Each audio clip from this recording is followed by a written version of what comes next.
Estimados hermanos y amigos, bienvenidos una vez más a una lección en la que estaremos considerando precisamente el tema de la mayor nobleza. El día de hoy daremos inicio a la segunda lección que hace parte de esta serie, en la cual estamos hablando acerca de este mismo tema. Y es que ser parte de la nobleza implica necesariamente pertenecer al ya exclusivo mundo de la realeza. Sin embargo, según el Evangelio, cada cristiano en particular es un noble espiritual cuando llega a convertirse en un hijo del Señor. Pero es aquí cuando surgen algunas preguntas importantes. Por ejemplo, ¿cómo llega a suceder tal cosa? ¿Cuándo esto mismo sucede? ¿Y qué seguridad tenemos acerca de ello mismo? Estas preguntas son las que estaremos respondiendo en la lección del día de hoy. Soy el escudriñador y les doy la bienvenida a su estudio acerca de la nobleza espiritual. Bienvenidos.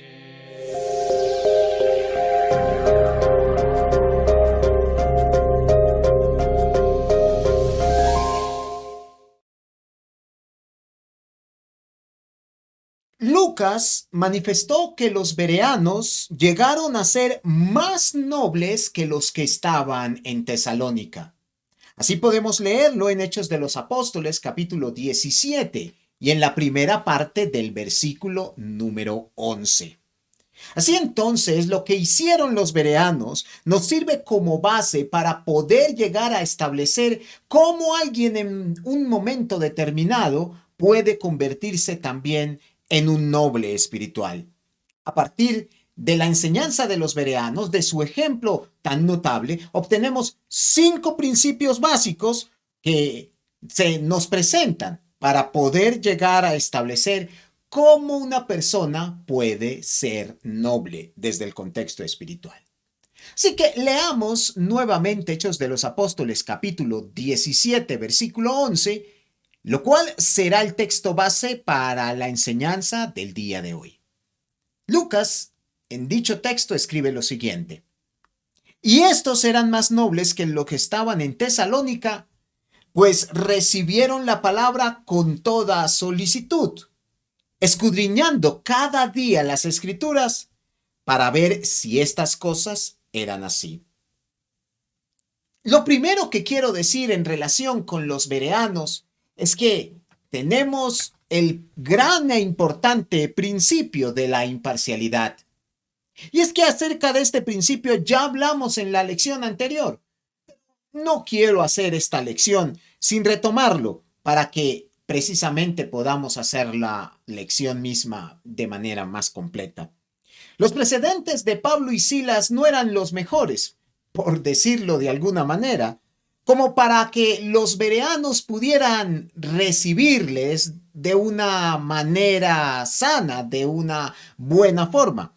Sin embargo, pese a los difíciles precedentes que ellos mantuvieron, estos bereanos se dieron la oportunidad de escucharles y con ello aprendieron acerca del Evangelio. Así entonces, la primera gran enseñanza que nos ofrecen los bereanos tiene que ver con desprendernos de todo prejuicio, buscando siempre la imparcialidad y la justicia en nuestros propios razonamientos. Acerca de esto mismo, en Primera de Samuel capítulo 16 versículo 7 se nos ofrece de parte del Señor un texto sumamente interesante. Permítanme compartírselo. Y Jehová respondió a Samuel: no mires a su parecer ni a lo grande de su estatura, porque yo lo desecho, porque Jehová no mira lo que mira el hombre, pues el hombre mira lo que está delante de sus ojos, pero Jehová mira el corazón. En segundo lugar, hablemos del principio de obediencia. Y es que existe una gran diferencia entre aquello que escuchamos y aquello que obedecemos o acatamos con humildad. En Hechos de los Apóstoles, en el capítulo 17 y en el versículo 11, lo que se nos dice en segundo lugar es que ellos eran más nobles porque recibieron la palabra precisamente. Además de lo anterior, en Santiago capítulo 1, versículo 22, se nos muestra precisamente este paralelo de una forma muy clara. Santiago 1:22 dice lo siguiente: pero sed hacedores de la palabra y no solamente oidores, engañándoos a vosotros mismos. Cuando aquellos bereanos se permitieron la posibilidad de escuchar al apóstol Pablo, ellos llegaron a recibir el Evangelio. Y es así como la luz de la palabra de Dios alumbró en sus corazones para que podamos nosotros entender precisamente qué hicieron ellos para convertirse en nobles espirituales. Permítanme relacionar esto de lo que estamos hablando a la luz del contexto del Nuevo Testamento. En Juan capítulo 1, versículo 12, la palabra de Dios dice: mas a todos los que le recibieron, a los que creen en su nombre, les dio potestad de ser hechos hijos de Dios. Observemos que el recibir implica en este contexto el creer en Jesucristo. Nadie quien haya dicho que cree en el Señor Jesucristo no podrá desechar el Evangelio, o viceversa. Nadie que reciba el Evangelio podrá negar su convicción acerca del Señor Jesucristo. Creer y recibir la palabra son cosas íntimamente relacionadas. Pero vayamos un poco más adelante en el contexto de la misma palabra del Señor. En Hechos 2:41 se nos añade por parte de Lucas lo siguiente: así que los que recibieron su palabra fueron bautizados y se añadieron aquel día como 3,000 personas. Aquí se nos informa que el recibir el Evangelio necesariamente implica bautizarse en el nombre del Señor Jesucristo. Nadie quien diga que ha recibido la palabra podrá negar la importancia, eficacia o trascendencia del bautismo en el contexto mismo de la redención. Así entonces, recibir el Evangelio implica necesariamente bautizarse en el nombre del Señor Jesucristo. Y para terminar con este punto, permítanme mostrar lo que dice primera a los Corintios capítulo 15, versículo número 1. Además os declaro, hermanos, el evangelio que os he predicado, el cual también recibisteis, en el cual perseveráis. Según este versículo, el apóstol Pablo manifiesta que recibir el evangelio, más que bautizarse, es perseverar en las convicciones que se han adquirido. No significa que podamos desechar fácilmente nuestra vida espiritual, sino por el contrario, es retener, es mantenerse con firmeza, es perseverar en la fe. Así entonces, los bereanos nos enseñan que recibir el Evangelio implica en primer lugar creer en Jesucristo. En segundo lugar, bautizarse en su nombre para el perdón de los pecados. Y finalmente, perseverar con firmeza en nuestra fe. Pero más allá de ello, en Hebreos capítulo 11, versículo 7, el médico Lucas escribe con toda claridad: pues recibieron la palabra con toda solicitud. Permítame subrayar esta última frase, porque algunos sinónimos de solicitud son diligencia, rapidez, precipitud o también podemos hablar de prestancia. Todas estas palabras están relacionadas, por supuesto, con la diligencia, o como lo dice Lucas, con la solicitud. Así entonces, los bereanos no solamente nos enseñan aquello que debemos hacer para recibir el Evangelio, sino cuándo debemos hacerlo o de qué forma podemos o necesitamos hacerlo.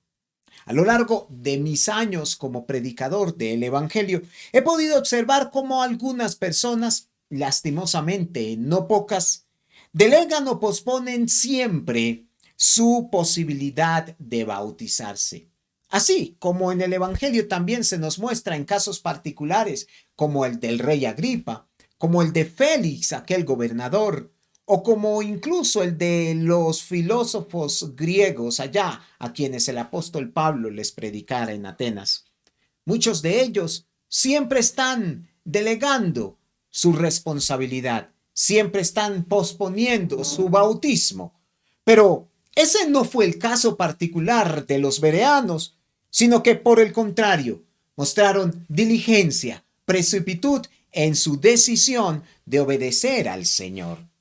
Así entonces, para hablar acerca de este punto, recordemos las palabras del apóstol Pablo en 2 Corintios capítulo 6 versículo 2, cuando dijo lo siguiente.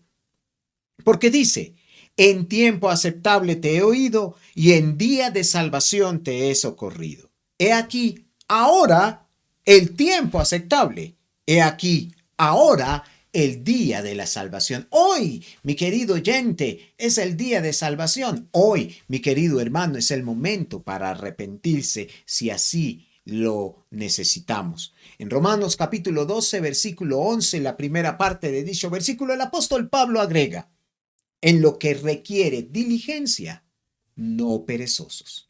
Sí, entonces, el tercer principio, que nos enseñan los bereanos, tiene que ver con la diligencia o la prestancia a las cosas del Señor. Pero más allá de ello, tenemos también el principio de análisis, tal como lo leemos en Hechos de los Apóstoles capítulo 17, versículo 11, en la última parte, cuando Lucas escribe lo siguiente: escudriñando cada día las Escrituras para ver si estas cosas eran así. Lo primero que deseo manifestar tiene que ver con que los bereanos no se conformaron con bautizarse, con convertirse, pero más allá de ello, afirmaron firmemente su fe. ¿Cómo lo hicieron? Pues bien, para muchos podría ser suficiente con el hecho de bautizarse, pero los bereanos nos enseñan que si queremos ser más nobles, debemos escudriñar, debemos estudiar la palabra cotidianamente. Así entonces, no nos conformemos solamente con hacer lo bueno. Tratemos y luchemos de ir más allá, comprometiéndonos con la excelencia. Es importante que cada cristiano que se convierta estudie, profundice sus convicciones, llegue a tener esa disciplina que le permita cada día, como lo hicieron los bereanos, tener un tiempo con el Señor a través del estudio, no solo diligente, pero profundo de la palabra del Señor. Y para finalizar, el último de los grandes principios que nos enseñan los bereanos tiene que ver con su buen propósito para estudiar la palabra. Analicemos las razones que llevaron a los bereanos precisamente a escudriñar continuamente el Evangelio, más bien las Sagradas Escrituras. Ellos no estaban afanados por darse a conocer. Me refiero que ellos no buscaban convertirse en los grandes teólogos, en grandes ministros de la palabra. Seguramente ellos tenían la capacidad para dar buenas e importantes lecciones bíblicas, pero no estudiaban la palabra con ese propósito en particular. Ellos, según lo que nos dice Lucas en Hechos 17:11, tenían como principal motivación confirmar o comprobar que aquello que habían escuchado se ceñía, se ajustaba a lo que Dios había revelado a través de su palabra. Así entonces pudieron observar que había ciertamente una misma idea entre lo que Pablo estaba predicando con aquello que Dios había revelado. No había diferencia, sino por el contrario, más bien complementación y claridad. Si queremos ser más nobles, por lo tanto, debemos esforzarnos, yendo siempre un paso más allá, hasta alcanzar la excelencia, pasando de la conversión al estudio cotidiano de la Biblia, para que hagamos firmes esas convicciones que hemos alcanzado, pudiendo incluso llegar a compartir con aquellos que no conocen la palabra o incluso contradecir a los que la niegan. Para terminar, digamos a manera de conclusión que ser noble es pertenecer a la clase espiritual más alta o más excelsa en este mundo. Ser más nobles entonces es llevar todo aquello a una máxima potencia, es elevar todas estas cosas buenas a un nivel muy superior. Así que permítanme para terminar hacerle un par de preguntas. ¿Somos nobles, espiritualmente hablando, o acaso más bien somos plebeyos? Es decir, aún no nos hemos convertido en el Señor, aún no hemos recibido la palabra, aún no hemos manifestado que creemos en el Señor de una forma tangible o evidente. Y si somos nobles, ¿somos ejemplares? Porque como Lucas lo manifiesta en Hechos 17:11, al comparar a los de Tesalónica con los de Berea, estos últimos eran muchísimo más nobles. Así que, ¿somos simplemente nobles o podemos estar comprometidos con con la excelencia para con las cosas del Señor? Yo soy el escudriñador y quiero agradecerles por su amable atención en esta lección. Espero haya sido de su entera edificación y desde ya los invito para que me acompañen en una próxima oportunidad. Hasta pronto, mis hermanos y amigos.